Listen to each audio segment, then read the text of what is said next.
Olá, o que foi 1888 na história da Igreja Adventista? A Igreja Adventista é um movimento chamado Millerita, foi apelidado de Adventista por ter sido a pregação do advento de Cristo por Guilherme Miller, um batista que interpretou as profecias das 2.300 tardes e manhãs, apontando para em torno de 1844 ocorrer a volta de Jesus. Segundo Apocalipse 10, haveria um movimento que leria o livro de Daniel, que é o livrinho selado, que o finalzinho do capítulo 12 de Daniel fala que o livro de Daniel é um livrinho selado. E Apocalipse 10 vai falar que esse livrinho seria aberto, seria doce na boca e amargo no estômago. Essa figura de linguagem doce na boca e amargo no estômago remonta a Ezequiel capítulo 3, que fala que o profeta de Deus iria falar, mas não seria ouvido, assim como os adventistas pregaram o dia e a hora da volta de Jesus, e muitas igrejas pregaram para eles não fazerem isso e eles não foram ouvidos. O resultado foi amargo no estômago, né? Uma excelente pregação, mas houve uma grande decepção em 1844, onde aproximadamente 50 mil pessoas aguardavam a volta de Jesus e foram drasticamente decepcionadas com sua não volta. Daí surgiram vários movimentos religiosos, muitas pessoas abandonaram a fé, outros movimentos religiosos como o Testemunhas de Jeová começaram a datar novamente outras datas para a volta de Jesus, e o movimento adventista reinterpretou as profecias de Daniel como não sendo a volta de Jesus em 1844, mas o início de um grande tribunal nos céus.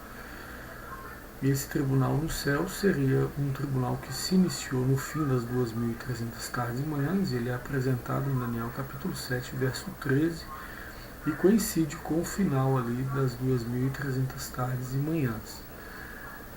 O grande erro na questão dessa reinterpretação é incluir os justos nesse tribunal. Por quê? Porque Jesus falou que aquele que crer nele não entra em juízo, em João capítulo 5, verso 24. Porque a pessoa que crê em Jesus passou da morte para a vida, porque a justiça de Jesus, que já foi julgada, e ele, se fazendo pecador, já foi condenado em nosso lugar na cruz, pelo próprio Deus, quando condenou na carne do seu Filho o pecado daqueles que crescem nele. E então, se Jesus foi julgado, foi condenado, ele já pagou nossos pecados, e basta com que a gente permaneça na fé, na justiça dele, para sermos salvos. E todo aquele que permanece e crê na palavra de Jesus, como diz Jesus, não entra em juízo. Mas o Adventismo, apesar de melhorar a interpretação, de não falar mais que seria a volta de Jesus em 1844, começaram a falar que houve um juízo investigativo com a inclusão de justos nesse juízo, que nomes seriam aceitos e nomes seriam rejeitados. Essa doutrina gerou uma centralização e uma preocupação com as obras, mais do que com a justiça de Cristo. Nós sabemos pelo livro de Gálatas que a pregação da fé ela é mais eficiente para nos livrar do pecado do que a pregação da lei, do esforço humano. Lá em Gálatas fala, ó insensatos Gálatas, quem vos fascinou, né? E lá fala que vocês receberam o Espírito pela pregação da lei ou pela pregação da fé? Tendo começado pelo Espírito, creio agora vos aperfeiçoar na carne, no esforço humano de guardar a lei. Então, a pregação da fé em Cristo, como o Cordeiro de Deus que tira o pecado de todo mundo, que foi esmagado pela ira divina contra o pecado voluntariamente, e esse trato entre o Pai e o Filho na cruz, pagando os nossos pecados, isso realmente arranca de nós o pecado de uma maneira muito mais eficiente do que a pregação do dever, da lei, você deve fazer isso, não fazer aquilo, deve se esforçar, deve se disciplinar. Mas o Adventismo não respeitou essa ideia e partiu para uma ideia de juiz investigativo, investigando a vida do justo, daquele que aceitou a Jesus, para ver se ele estava fazendo as coisas certinhas. Isso gerou uma centralização, uma dependência da nossa salvação mais nas nossas obras como resposta à salvação operada por Cristo lá na cruz, e não como um resultado da salvação que Jesus fez e da revelação desse amor, dessa graça ensanguentada na cruz, poderia produzir em nós. Muito bem, então o Adventismo ficou reduzido a muito legalismo, exaltando a lei, exaltando o sábado, que foi uma grande descoberta, e exaltando que todas as igrejas que não guardavam o sábado não obedeciam direito a Deus, e só existia a igreja adventista verdadeira, e que também eles tinham uma compreensão melhor em relação à alma, que a alma morre, que as outras religiões, com exceção do Testemunho de Jeová e alguns aniquilacionistas que permeiam o mundo protestante, também a igreja começou a dizer que ela tinha muitas vantagens doutrinárias e tinha a verdade, e começou a convencer as pessoas de que quem concordasse com as doutrinas dela estaria mais salvo do que perdido, estaria mais dentro da salvação, porque aceitou a verdade da lei, a verdade do sábado, a verdade da alma, e esse conjunto de verdades passou a ser a grande vantagem evangelística do Adventismo. O Adventismo passou a não ser pregadores do Evangelho, mas passou a ser pregadores de certas doutrinas corretas. Muito bem, e isso gerou uma igreja bastante militante no sentido apologético, de brigar com as outras religiões e falar que elas eram Babilônia, perdidas, porque não aceitavam as doutrinas do ponto de vista do Adventismo. Isso durou quando a igreja foi fundada em 1863, o Adventismo do sétimo dia foi fundado em 1863. Só que, se percebendo que a igreja não crescia, não evangelizava e que os membros estavam bastante alienados do Evangelho, Deus inspirou dois jovens, um chamava Alonso Trevier Jones, outro chamava E.J. Wagner. Eles eram também da linha de Prescott e de alguns outros ali no Adventismo antigo. Eles participaram de uma assembleia que se tornou um marco histórico na história do Adventismo, que é as Assembleias de Minneapolis de 1888. Essa Assembleia de Minneapolis, o Jones e o Wagner apresentaram Gálatas, Romanos, a justificação pela fé, que a justiça de Jesus é que deve ser o centro das nossas atenções e não a guarda da lei, a guarda do sábado, o conhecimento profético, etc. E que o Adventismo estava viciado. Isso gerou uma guerra imensa na Assembleia Geral de 1888. E essa guerra resultou num grande barraco, o nome mais correto foi um grande barraco, porque os líderes, os presidentes, os maiores líderes mais antigos e conservadores da igreja, recém-formados, começaram a zombar e a combater Jones e Wagner. A figura mais preeminente daquela época, que seria Ellen G. White, que tinha muitas visões e era considerada, e até hoje considerada, como uma grande profeta no meio adventista, ela acaba por apoiar Jones e Wagner e chama eles de mensageiros de Deus, e admite que realmente o Adventismo estava vivendo de uma maneira muito legalista, sem muito enfoque no Espírito Santo. Ela faz algumas admissões, chama Jones e Wagner nominalmente de mensageiros de Deus e passa a andar com eles, a pregar com eles e a fazer reavivamento nas igrejas adventistas dos Estados Unidos. Ela reclama até que Jones pregava há muito tempo, diz que ele falava, tinha sermões dele que duravam mais de 4 horas, 5 horas, se não me engano, 6 horas. Realmente era muito cansativo um sermão assim. Ele escreve muito bem, Eu, apesar de ter feito teologia, não conhecia os escritos dele, fui conhecer bem depois de ter feito teologia, por um milagre de Deus, que Deus me guiou a encontrar uma carta dele de 1909, de despedida da igreja, porque o que aconteceu foi que a liderança perseguiu muito ele quando viram que Ellen White estava apoiando Jones e o médico e pastor Wagner, E.J. Wagner.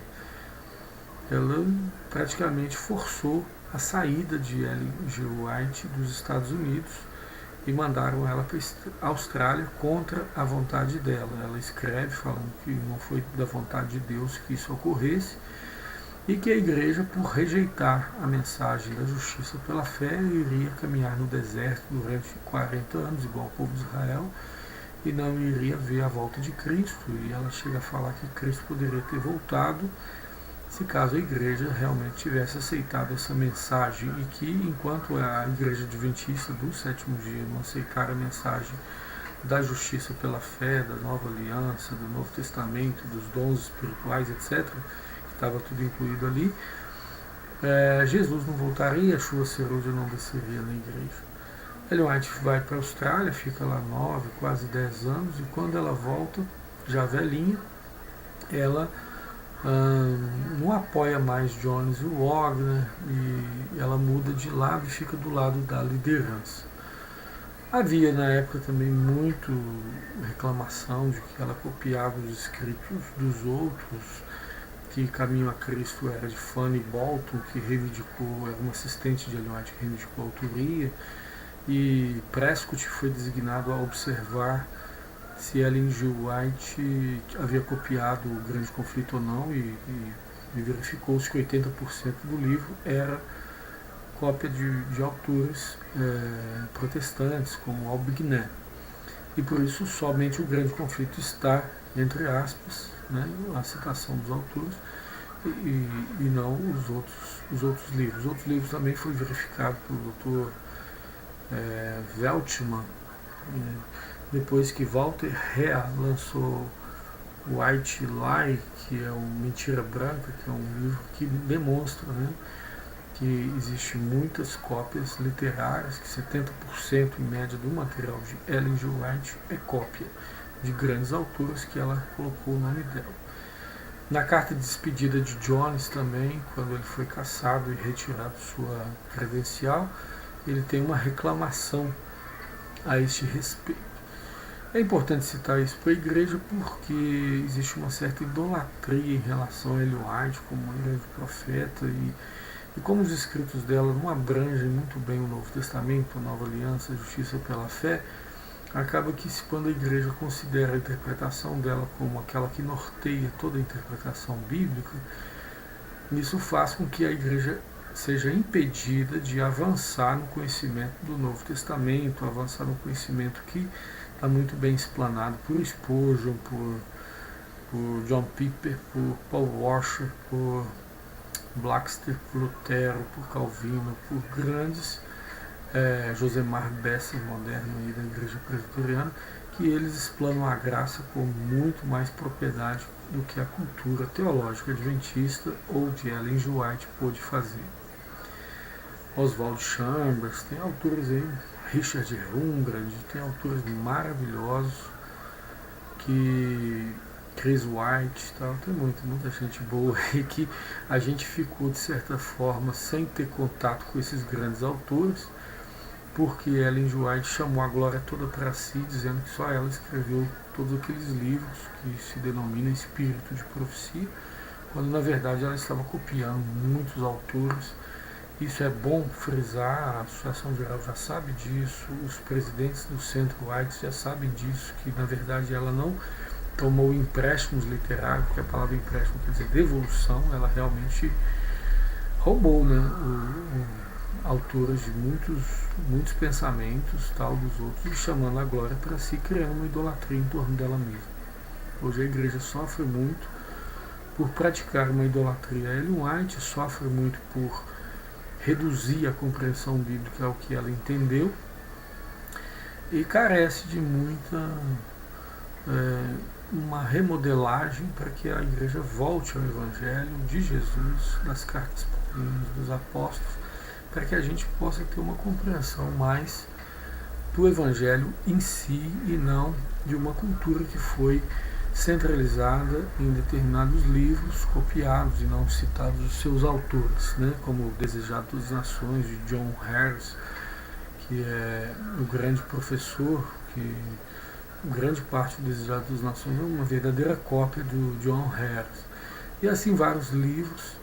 Isso, quando eu descobri isso, eu fiquei muito penalizado, fiquei muito chateado, porque eu fui muito abençoado pelos livros que eu considerava ser de Ellen G. White, e a considerava profeta e defendia ela à torta direito. Mas depois de investigar por conta própria, tanto o material dissidente quanto o material da Associação Geral, quanto conversei com os presidentes diretores do Centro White, o Alberto Tim, que é o vice-presidente do Centro White no mundo, Renato Stenson, eu confirmei que realmente havia muita desonestidade por parte da igreja de acobertar as desonestidades de Ellen White, no sentido de dizer que ela só pegou empréstimos e não pagou direitos autorais, nem colocou entre aspas aquilo que ela copiou. E há desculpas, como por exemplo, na época não havia leis de plágio, mas no testamento dela ela exige direitos autorais para o que ela escreveu, para que se dessem direitos autorais para os filhos, para os netos, até para bisnetos. Ela determinou que as obras literárias que ela e suas assistentes, acho que teve quase 30 assistentes, copiaram. Então, a sobrinha dela chega a falar na Associação Geral que não concordava com essa atitude da tia. A associação, a igreja chegou a ser ameaçada de processo quando lançou o livro A Vida de Paulo, que era de outros autores, mas aí colocaram como se fosse dela, de Ellen White, para poder vender muito. E depois foi recolhido esses livros porque verificou que era verdadeiramente uma cópia. Então, isso é muito triste, eu sei que isso é muito triste falar isso, eu fiquei muito penalizado, eu acho quase que chorei quando eu soube disso, porque a minha vida inteira, desde o início, eu fui muito abençoado pelos livros denominados Espírito de Profecia, quando na verdade o dom do Espírito de Profecia é um dom que pertence a todo mundo, pertence a você, a mim. A Bíblia diz em 1 Coríntios 14, 31, todos podereis profetizar, porque o Espírito de Profecia é dado àqueles que pedem, àqueles que buscam, aqueles que são justificados por Jesus. Pode ser uma pessoa pecadora, pode ser uma pessoa que foi perdoada pelo sangue de Jesus, todos pecaram, então ele pode receber o dom do Espírito de Profecia. Qualquer pessoa que prega inspiradamente, ela pode conter nela o dom de profetizar, que é na verdade falar coisas que acertam o íntimo das pessoas, como diz lá em 1 Coríntios 14, 26, se não me engano, lá fala assim: pois se todos vós profetizasse, entrará um indouto entre vós, e os segredos do seu coração serão manifestos, e ele, prostrando com o rosto em terra, adorará a Deus, testificando que Deus de fato está no meio de vós. Muito bem. Então, houve tudo isso na história da igreja. Jones e Warren foram rechaçados, foram expulsos do pastorado. O Jones chegou a ser mais citado que Ellen White na época do Adventismo pioneiro. E ele tentou trazer a igreja adventista ao evangelho, não conseguiu, e a igreja ficou com as mesmas manias de sempre, de achar que tem a verdade porque acredita nos sábios, na lei, nas profecias, e entende melhor que todo mundo. Isso é a grande vantagem. Quando na verdade a grande vantagem de uma igreja é ter a Jesus, é ter a manifestação de Cristo nas suas pessoas, com atos de misericórdia, de bondade, de poder. Esse sinal acompanharão os que me seguem, colocarão a mão sobre os enfermos e os curarão. Então terão amor uns pelos outros, amarão bons e maus, né? Então, quer dizer, manifestarão toda a graça, né? Toda a maravilha que é a pessoa de Jesus. A igreja, infelizmente, não manifesta muito isso. A igreja, ela é cheia de problemas vergonhosos que sites aí como adventistas.com demonstram cabalmente.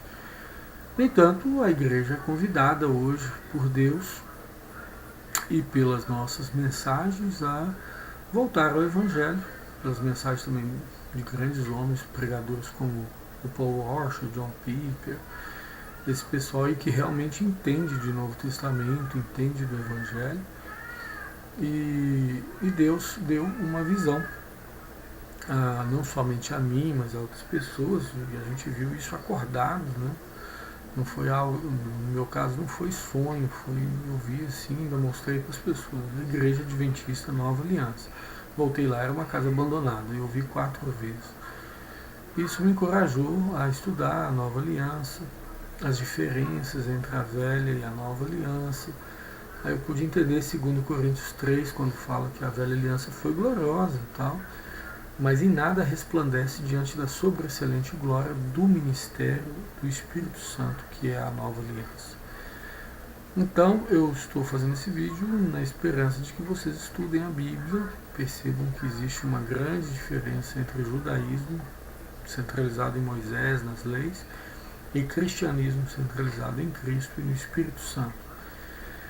A Nova Aliança é baseada no sangue de Jesus, é baseada na obediência de Cristo, e essa obediência de Cristo é a que nos garante, a que nos efetua a presença de Deus conosco, para a gente poder produzir a manifestação de Jesus em nossa vida, amando inimigos, perdoando e vivendo o Evangelho na semelhança do que Cristo ordenou, expulsando demônios e o que muitos evangélicos já praticam. E a velha aliança, centralizada na letra, no conhecimento, na educação, ela é mais intelectual, né? A nova aliança é mais espiritual. A velha aliança é centralizada na lei, no aio, no tutor, que vigorou até a chegada de Cristo. Quando chega Cristo, Gálatas explica muito bem isso. Quem nos guia agora é Jesus, através do Espírito Santo. E a vida do crente que vive sob o Novo Testamento é guiada mais pelo Espírito Santo do que por regras. Não que as regras sejam ruins, mas elas são insuficientes para nos guiar minuto após minuto, pensamento após pensamento. E a letra da lei, ela não consegue expressar toda a vontade de Deus, né? Porque a vontade de Deus, ela às vezes é surpreendente. Deus quer que você seja humilde, faça uma coisa, faça outra. Então a presença de Deus conosco é aquilo que deve ser o mais importante a pessoa seguir. Muitos adventistas já praticam isso, muitos pregadores adventistas tradicionais também já pregam isso, mas ainda não foi explicado de uma maneira mais clara essas grandes diferenças, coisas que nós estamos tentando fazer, esclarecendo esses pontos no site da Igreja Adventista da Nova Aliança, que é a profecia da mudança do Adventismo antes da volta de Jesus. Quando Jesus não for voltar, ele vai encontrar sua esposa ataviada, né?